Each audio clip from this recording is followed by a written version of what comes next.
Hi all, അസ്സലാമലൈക്കും. Welcome back to Silna's kitchen. ഇന്നത്തെ recipe നല്ലൊരു വെറൈറ്റി ടേസ്റ്റി ആയിട്ടുള്ള അടിപൊളി ഈവനിങ് സ്നാക്സിന്റെ റെസിപ്പിയാണ്. കുട്ടികൾക്കും വലിയവർക്കെല്ലാം ഒരുപോലെ ഇഷ്ടാവും. അതുപോലെ തന്നെ ഭയങ്കര സിമ്പിളായിട്ട് തയ്യാറാക്കി എടുക്കാൻ പറ്റുന്ന നല്ല ടേസ്റ്റി ആയിട്ടുള്ള ഒരു അടിപൊളി പലഹാരമാണ്. അപ്പോൾ ഇതെങ്ങനെയാണ് തയ്യാറാക്കുന്നതെന്ന് അറിയാനായിട്ട് വീഡിയോ സ്കിപ്പ് ചെയ്യാതെ മുഴുവനായിട്ടൊന്ന് കണ്ടു നോക്കണേ. റെസിപ്പിയിലോട്ട് കിടക്കുന്നതിന് മുമ്പായി സിൽനാസ് കിച്ചൺ ചാനൽ ആദ്യമായിട്ട് കാണുന്നവരാണെങ്കിൽ പ്ലീസ് ഒന്ന് സബ്സ്ക്രൈബ് ചെയ്തേക്കണേ. ഒപ്പം തന്നെ ഈ വീഡിയോസ് നിങ്ങൾക്ക് ഇഷ്ടപ്പെടുകയാണെങ്കിൽ ഒരു ലൈക്ക് ചെയ്ത് ഷെയർ ചെയ്ത് സപ്പോർട്ട് ചെയ്യാനും മറക്കരുത്. ഇനി നമുക്ക് ഇതെങ്ങനെയാണ് തയ്യാറാക്കുന്നതെന്ന് നോക്കാം.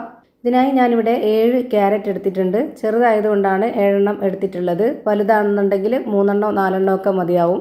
ഇതിന്റെ തൊലിയെല്ലാം കളഞ്ഞതിന് ശേഷം നല്ല പോലെ കഴുകിയിട്ടാണ് എടുത്തിട്ടുള്ളത്. ഇനി ഇതൊന്ന് കട്ട് ചെയ്തെടുക്കണം. കട്ട് ചെയ്തെടുത്തതിന് ശേഷം നമുക്ക് കുക്കറിലിട്ടിട്ടൊന്ന് നല്ല പോലെ വേവിച്ചെടുക്കാം. വളരെ കുറച്ച് വെള്ളം വെച്ചതിന് ശേഷം ഇത് നല്ല പോലെ വേവിച്ചെടുത്തിട്ടുണ്ട്. ഇപ്പോൾ ഇതാ കാണുമ്പോൾ തന്നെ അറിയാം എത്രത്തോളം വെന്തിട്ടുണ്ടെന്ന്. ഇതിൽ വേവിച്ചെടുത്തിട്ടുള്ള ആ വെള്ളം ഊറ്റിക്കളഞ്ഞിട്ടില്ല. ഒരു അരക്കപ്പോളം വെള്ളം ഉണ്ടാവും. അതുകൂടെ ചേർത്താണ് ഞാനിവിടെ മിക്സിയുടെ ജാറിലേക്ക് ഇട്ട് കൊടുത്തിട്ടുള്ളത്. ഇനി ഇതിലേക്ക് ആവശ്യത്തിനനുസരിച്ച് പഞ്ചസാര ഇട്ട് കൊടുക്കാം. ഓരോരുത്തർക്കും മധുരം എത്രയാണോ വേണ്ടത് അതിനനുസരിച്ച് കൂട്ടിയും കുറച്ചൊക്കെ ഇട്ട് കൊടുക്കുക. ഞാനിവിടെ അത്യാവശ്യം നല്ലൊരു മധുരം ഇട്ട് കൊടുക്കുന്നുണ്ട്. ഞാൻ 1/4 കപ്പ് അളവിലാണ് ഇട്ട് കൊടുത്തിട്ടുള്ളത്. ഇനി നല്ലൊരു മണത്തിന് ഒരു 3 ഏലക്കയും കൂടെ ഇട്ട് കൊടുത്തതിന് ശേഷം നല്ല പോലെ ഇത് അരച്ചിട്ട് ഒരു ബൗളിലേക്ക് ഒഴിച്ചു കൊടുക്കാം. ഈ ഒരു മിക്സിയുടെ ജാറിൽ പറ്റിപ്പിടിച്ചിരിക്കുന്നതും കൂടെ കൈകൊണ്ട് തുടച്ച് ഇതിലേക്ക് ഇട്ട് കൊടുക്കാം. ഇനി ഇതിലേക്ക് 1 ടേബിൾ സ്പൂൺ അളവിലുള്ള നെയ്യും കൂടെ ഒഴിച്ചു കൊടുക്കുന്നുണ്ട്. അടുത്തതായി ഇതിലേക്ക് ഗോതമ്പ് പൊടിയാണ് ഇട്ട് കൊടുക്കുന്നത്. 250 ml കപ്പിന്റെ അളവിൽ 1/2 കപ്പ് ഗോതമ്പ് പൊടി ഇട്ട് കൊടുക്കുന്നുണ്ട്. മൈദയിൽ തയ്യാറാക്കാൻ താല്പര്യമുള്ളവർക്ക് അങ്ങനെയും ചെയ്തെടുക്കാം. ഇനി വേണ്ടത് തേങ്ങ ചിരകിയതാണ്. ഞാനിവിടെ 1/4 കപ്പ് അളവിൽ ഇട്ട് കൊടുത്തിട്ടുണ്ട്. ഇനി ഇതിലേക്ക് വെള്ളം ഒഴിച്ചു കൊടുക്കാം. 250 ml കപ്പിന്റെ അളവിൽ 1/4 കപ്പ് വെള്ളം ഒഴിച്ചു കൊടുത്തിട്ടുണ്ട്. ആദ്യം ഇത്രയും ഒഴിച്ചു കൊടുത്തതിന് ശേഷം നല്ല പോലെ ഒന്ന് ഇളക്കി കൊടുക്കുക. പോരാതെ വരുന്നുണ്ടെങ്കിൽ വീണ്ടും ബാക്കി വെള്ളം ഒഴിച്ചു കൊടുക്കാം. ഇപ്പോൾ ഇത് പോരാതെ വന്നിട്ടുണ്ട്. ബാക്കിയുള്ള വെള്ളവും കൂടെ ഒഴിച്ചു കൊടുക്കുകയാണ്. 250 ml കപ്പിന്റെ അളവിൽ 1 കപ്പ് വെള്ളം ഒഴിച്ചു കൊടുത്തിട്ടുണ്ട്. ഇനി ഒഴിച്ചു കൊടുക്കേണ്ടത് പാലാണ്. നല്ല കട്ടിയായിട്ടുള്ള പശുവിൻ പാലാണ് ഒഴിച്ചു കൊടുക്കുന്നത്. തേങ്ങാപ്പാലായിരുന്നാലും കുഴപ്പമൊന്നുമില്ല.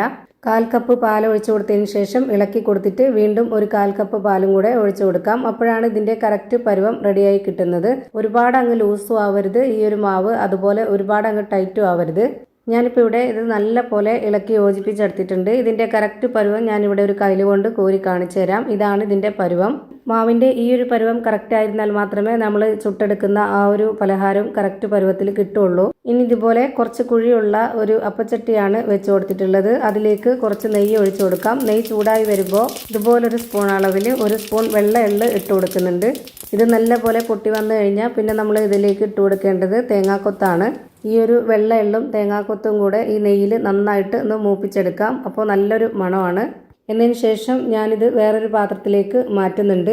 എന്നിട്ട് ഇതേ ചട്ടിയിൽ തന്നെ ഞാനിവിടെ മാവ് ഒഴിച്ചു കൊടുക്കുന്നുണ്ട്. എണ്ണയും നെയ്യും ഒന്നും തന്നെ യൂസ് ചെയ്യാതെ തന്നെ ചുട്ടെടുക്കണമെന്നുള്ള ഒരു നോൺ സ്റ്റിക്കിൻ്റെ പാനിൽ ചുട്ടെടുക്കാം.